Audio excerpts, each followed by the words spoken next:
ಚಿಕ್ಕನಾಯಕನಹಳ್ಳಿ ತಾಲೂಕಿನ 22 ಕೆರೆಗಳಿಗೆ ನೀರು ಹರಿಸುವ ಹೇಮಾವತಿ ನಾಲಾ ಕಾಮಗಾರಿಗೆ ಭೂಸ್ವಾಧೀನ ಪ್ರಕ್ರಿಯೆಯಲ್ಲಿ ಈಗಾಗಲೇ ಆ ಭಾಗದ ರೈತರಿಗೆ ಅವಾರ್ಡ್ಗಳನ್ನು ನೀಡಿದ್ದು, ರೈತರು ಆದಷ್ಟು ಬೇಗ ತಮ್ಮ ದಾಖಲೆಗಳನ್ನು ನೀಡಿ ಪರಿಹಾರದ ಹಣ ಪಡೆಯಬೇಕು ಹಾಗೂ ಕಾಮಗಾರಿಗೆ ಭೂಮಿ ಬಿಟ್ಟುಕೊಟ್ಟರೆ ಮುಂದಿನ ಅವಧಿಗೆ ನವಿಲೆ ಹಾಗೂ ಚಿಕ್ಕನಾಯಕನಹಳ್ಳಿ ಕೆರೆಗೆ ಹೇಮಾವತಿಯನ್ನ ಹರಿಸಲಾಗುವುದು ಎಂದು ಶಾಸಕ ಸಿಬಿ ಸುರೇಶ್ ಬಾಬು ತಿಳಿಸಿದರು. ಪಟ್ಟಣದ ತಾಲೂಕು ಆಡಳಿತ ಸೌಧದ ಶಾಸಕರ ಕಾರ್ಯಾಲಯದಲ್ಲಿ ನಡೆದ ಹೇಮಾವತಿ ಹೋರಾಟಗಾರರು ಹಾಗೂ ಅಧಿಕಾರಿಗಳ ಸಭೆಯಲ್ಲಿ ಮಾತನಾಡಿದ ಅವರು, ಕಂದಾಯ ಇಲಾಖೆಯ ದಾಖಲೆಗಳನ್ನು ನೀಡಲು ತಹಶೀಲ್ದಾರ್ ಇದ್ದಾರೆ, ಹಣ ಕೊಡಿಸಲು ನಾನು ಇದ್ದೇನೆ, ಹಣ ನೀಡಲು ಎಸ್ಎಲ್ಒ ಇದ್ದಾರೆ, ಇಂಜಿನಿಯರ್ ಕೆಲಸ ಮಾಡಲು ಇದ್ದಾರೆ.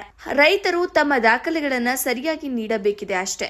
ರೈತರು ಸಹಕಾರ ನೀಡಿದರೆ ತಕ್ಷಣ ನೀರನ್ನ ಹರಿಸಲಾಗುವುದು. ಈ ಸಂದರ್ಭದಲ್ಲಿ ಸಭೆಯಲ್ಲಿ ಕಾವೇರಿ ನೀರಾವರಿ ನಿಗಮದ ಎಡಬ್ಲ್ಯೂ ಪ್ರಭಾಕರ್, ಎಇ ಸೌಜನ್ಯ, ಭೂಸ್ವಾಧೀನ ಇಲಾಖೆಯ ಆರ್ಐ ಕೆಂಪರಾಜು, ತಾಲೂಕಿನ ಹೇಮಾವತಿ ನೀರಾವರಿ ಹೋರಾಟ ಸಮಿತಿ ರೈತ ಸಂಘದ ಪದಾಧಿಕಾರಿಗಳು ಉಪಸ್ಥಿತರಿದ್ದರು. ವರದಿ ಫೈರೋಜ್ ಪಾಷಾ, ಬುಕ್ಕಾಪಟ್ಟಣ. ರೆಕಾರ್ಡ್ಸ್ ಎಲ್ಲ ಒದಗಿಸ್ಕೊಟ್ರೆ ನೀವು ಅದನ್ನೆಲ್ಲ ಬೇಗ ಸ್ಪೀಡಾಗಿ ಕೊಡ್ಸಕ್ಕೆ ಮೇಡಮ್ ಹೇಳಿದ್ದಾರೆ, ತಹಸೀಲ್ದಾರ್ ಮೇಡಮ್. ಇಲ್ಲಿ ಹಣ ಕೊಡ್ಸಕ್ಕೆ ನಾನಿದ್ದೀನಿ, ಅದನ್ನ ರಿಲೀಸ್ ಮಾಡಕ್ಕೆ ಅವ್ರನ್ನ ಹೆಸರು ಮೇಡಮ್ ಇದ್ದಾರೆ, ಅವ್ರಿಗೂ ಹೇಳ್ತೀನಿ. ಮತ್ತೆ ಇಂಜಿನಿಯರ್, ಎಕ್ಸಿಕ್ಯೂಟಿವ್ ಇಂಜಿನಿಯರ್ ಇದ್ದಾರೆ, ಫಾಲೋ ಅಪ್ ಮಾಡ್ಕೊತಾರೆ. ನೀವು ಕೆಲಸ ಮಾಡಕ್ಕೆ ಬಿಟ್ರೆ ಡೇ ಅಂಡ್ ನೈಟ್ ಕೆಲಸ ಮಾಡ್ತೀವಿ. ಮುಂದಿನ ಸತಿ ಎರಡಕ್ಕೂ ನವಲೆ ಕೆರೆಗೂ ಚಿಕ್ಕನಾಯಕನಹಳ್ಳಿ ಕೆರೆಗೂ ನೀರು ತರಕ್ಕೆ ನಮ್ದು ಶ್ರಮ ಇದೆ. ನೀವೆಲ್ಲ ಸಹಕಾರ ಕೊಡ್ಬೇಕು, ರೈತ ಸಂಘದವರು ಜೊತೆಗೆ. ಆಮೇಲೆ ಡಿ ಕೆ ಶಿವಕುಮಾರ್ ಹತ್ರನು ಮೊನ್ನೆ ಮಾತಾಡಿದ್ದೀನಿ, ಕಟ್ಟನ್ ಕವರ್ಗೂ 150 ಕೋಟಿಗೆ ಅದನ್ನು DPR ರೆಡಿ ಮಾಡಕ್ಕೆ ಹೇಳಿದ್ದಾರೆ. ಅದನ್ನು ಕೂಡ ಶೀಘ್ರವಾಗಿ ಅದನ್ನು ರಿಲೀಸ್ ಮಾಡಿಸಿ, ಇನ್ನು ಮುಂದೆ ಶಾಶ್ವತವಾಗಿ ನಮಗೆ ಪ್ರತಿ ವರ್ಷ ಸಮಸ್ಯೆ ಆಗುತ್ತೆ. ಅದು ಏನಾಗುತ್ತೆ, ಕೊನೆಗೆ ನೀರು ಬರ್ಬೇಕಾದ್ರೆ ಕೆನೆ ಥರದ್ದು ಬಂದ್ಬಿಟ್ಟು ಅಲ್ಲಿ ಕಟ್ಕೊಂಡ್ರೆ ಮ್ಯಾನ್ಯುಯಲಲ್ಲೇ ತೆಗಿಬೇಕು, ಹಿಂಸೆ ಪಡ್ತಿದ್ದೀವಿ ಪ್ರತಿ ವರ್ಷ. ಅದರಿಂದ ಈ ಸತಿ ಅದೊಂದು ಕಟ್ಟನ್ ಕವರ್ಗೆ ಅವ್ರು ಏನಾದ್ರು ಮಾಡಿ ಕೊಡ್ತೀನಿ ಅಂತ ಹೇಳಿದ್ದಾರೆ. DPR ರೆಡಿ ಮಾಡ್ಕೊಂಬರೋಕ್ಕೆ ಹೇಳಿದ್ದಾರೆ. ಇವರೆಲ್ಲ ಇಲ್ಲಿಂದ ಇದನ್ನೆಲ್ಲ ರೆಡಿ ಮಾಡಿ ಕಳಿಸ್ತಾ ಇದ್ದಾರೆ. ಕಳಿಸಿದ ತಕ್ಷಣ ಅಲ್ಲಿ ಹೋದ ತಕ್ಷಣ ಇದಕ್ಕೆ ಇಟ್ಬಿಟ್ಟು ಬೋರ್ಡ್ಗೆ ಇಡಿಸ್ಬಿಟ್ಟು ಬೋರ್ಡ್ CMA ಕೂತ್ಕೋಬೇಕು. ಅದು ಬೋರ್ಡಲ್ಲಿ CMA ಮಾಡ್ಬೇಕು. ಆ CMA ಅದನ್ನು ಅಪ್ರೂವಲ್ ಮಾಡಬೇಕು. ಆ ಟೈಮ್ನೋ ಮತ್ತು ಬೇರೆ ನೀವು ಹೇಳಿದ್ರಲ್ಲ ದುರಸ್ತು ಬೇರೆ ಬೇರೆ ಹಕ್ಕುಬದ್ದು ಜಮೀನಾಗಿರುತ್ತೆ, ಇಂಥ ಕೇಸ್ಗಳಲ್ಲಿ ಏನು ಮಾಡ್ಬೋದು, ನಾವು ಕೋರ್ಟ್ಗೆ ಡೆಪಾಸಿಟ್ ಮಾಡಿ ಕೆಲಸ ಮಾಡ್ಕೋಬೋದು. ಅವ್ರದ್ದು ಕ್ಲಿಯರ್ ಮಾಡ್ಕೊಂಡ್ಮೇಲೆ ಅವ್ರು ತಗೋಬೋದು ಕೋರ್ಟ್ ಮುಖಾಂತರ. ಅದಿದೆ, ಬಟ್ ಕ್ಲಿಯರ್ ಆಗಿ ಬೇಡ ಅಂತ ತಿರಸ್ಕಾರ ಮಾಡಿದೀವಿ ಅಂತ ಏನಾದ್ರು ಹೇಳ್ಬೇಕಾಗುತ್ತೆ. ಕೋರ್ಟ್ ಡೈರೆಕ್ಟ್ ಆಗಿ ನಾವು ಅಮೌಂಟ್ ಇಷ್ಟಿದೆ ತಗೊಳ್ಳಿ ಅಂದ ತಕ್ಷಣ ಅವ್ರು ಡೆಪಾಸಿಟ್ ಮಾಡ್ಕೊಡೋದಿಲ್ಲ. ಡಿಸ್ಪ್ಯೂಟ್ ಇರಬೇಕು, ಇಲ್ಲ ರೈತ ನಾನು ಬೇಡ ಅಂತ ರಿಜೆಕ್ಟ್ ಮಾಡಿರ್ಬೇಕು. ಆ ದಾಖಲಾತಿಗಳನ್ನ ನಾವು ಕೋರ್ಟ್ಗೆ ಸಬ್ಮಿಟ್ ಮಾಡಿದ್ರೆ ಮಾತ್ರ ಅದನ್ನ ಡೆಪಾಸಿಟ್ ಮಾಡ್ಕೊಡುತ್ತೆ, ಅದರ್ವೈಸ್ ಮಾಡ್ಕೊಡೋದು. ಮೊನ್ನೆ ಕೊಡ್ಕೊಳ್ಳ ಹಂಗಾರೆ ಈಗ ದುಡ್ಡು ರಿಲೀಸ್ ಆಗಿರೋದು. ಹೌದು ಸಹ, ಈಗ ರೆಕಾರ್ಡ್ ಹೋಗ್ಸಿದ್ದೀನಿ. ಸೆಕ್ರೆಟರಿ ಸೇಲ್ ಆಗಬೇಕಾಗಿತ್ತು. ಅವ್ರು ಶನಿವಾರ ಲಾಂಚ್ ಹೇಳಿದ್ರೆ ನಾನು ತಗೊಂಡ್ಬಂದೆ.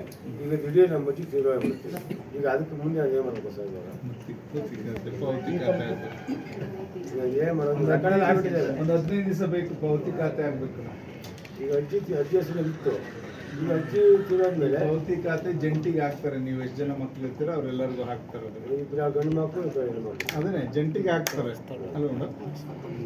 ಮತ್ತೆ ಅದನ್ನ ಖಾತೆ ಮಾಡಿಸ್ಬೇಕು ಅಂತ ನಾವು ಬರ್ತೀವಿ. ಈಗ ಇದು ಅರ್ಜಿ ಕೊಟ್ಬಿಡಿ. ಈಗ ಡೆತ್ ಸರ್ಟಿಫಿಕೇಟ್ ಅಲ್ಲ, ಡೆತ್ ಸರ್ಟಿಫಿಕೇಟ್ ಕೊಟ್ಟು ಅರ್ಜಿ ಕೊಟ್ಟರೆ ಇನ್ನು 15 ದಿವಸದಲ್ಲಿ ಅವ್ರು ಪಾವತಿ ಖಾತೆ ಇದನ್ನ ಮಾಡ್ಕೊಡ್ತಾರೆ, ನಿಮ್ಗೆ ಜಂಟಿ ಇಟ್ಕೊಡ್ತಾರೆ.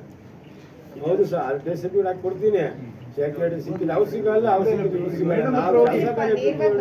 ನೇರವಾಗಿ ತಹಸೀಲ್ದಾರ್ ಹತ್ರ ಹೋಗಿ ತಗೊಂಡ್ ಬನ್ನಿ. ಇವತ್ತು ಸಂಜೆ ಬರ್ತೀವಲ್ಲ, ಆಫೀಸಲ್ಲಿ 4 ಗಂಟೆಗೆ ಅಲ್ಲಿ ತಗೊಂಬಲ್ಲಿ. ನೇರವಾಗಿ ತಂದ್ಕೊಡಿ. ಭುವನೇಶ್ ಅವ್ರದ್ದು ಪೇಮೆಂಟ್ ಆಗಿದೆ ಅಂತ ಇಲ್ಲಿ 62 ಬಿಲ್ ತಗೊಂಡ್ಬಂದಿದ್ದೀನಿ ಸರ್.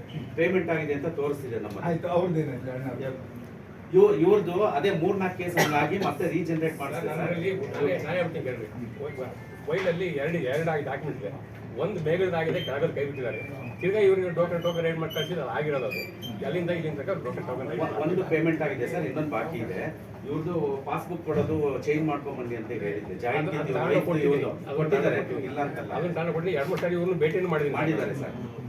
ನಾನು ತೆಗೆಯೋದ್ರಲ್ಲಿ ವ್ಯತ್ಯಾಸ ಆಗಿದೆ. ಈಗ ಇನ್ನೆಷ್ಟು ಬರಬೇಕು ಸರ್? ಸರ್ 3ರಿಂದ 4 ಜನ ಆದ್ರೆ ಹಳೆದು ಯಾವ್ದು ಎಷ್ಟಿದೆ ಸರ್? ಸರ್ 3ರಿಂದ 4 ಜನ ಬಿಟ್ರೆ ಹಳೆದ್ರಲ್ಲಿ ಯಾವ್ದು ಬಾಕಿ ಇದೆ ಸರ್. ಟೈಮ್ ಬಾಂಡ್ ಹಾಕೊಂಡ್ಬಿಡಿ ಸರ್, ಅದ್ರ ಪ್ರಕಾರ ಮಾಡಿಸ್ಬಿಡಿ ಸರ್. ಸರ್ ಇವರು ಡಾಕ್ಯುಮೆಂಟ್ಸ್ ಸರ್ ಈಗ ಇಲ್ಲ 3-4 ಇದಾವಲ್ಲ, ಅವ್ರು ಎಷ್ಟು ದಿವಸದಲ್ಲಿ ಮುಗಿಸ್ತೀರಾ? ಹೊಸದನ್ನು ಎಷ್ಟು ದಿವಸದಲ್ಲಿ ನೀವೆಲ್ಲ ರೆಕಾರ್ಡ್ಸ್ ಕೊಟ್ಟವ್ರು ಮಾಡ್ತೀರಾ? ಸರ್ 5 ಜನ ಕೊಟ್ಟಿದ್ದಾರೆ ಹೊಸದ್ರಲ್ಲಿ, 2 ತಕರಾರು ಬಂದಿದೆ, 3 ಜನ ಜನರೇಟ್ ಮಾಡ್ತೀವಿ ಸರ್. ನೀವು ರೈತ ಸಂಘದವ್ರು ನನ್ನ ಮನವಿ, ದಾಖಲೆಗಳು ಕೊಟ್ಟು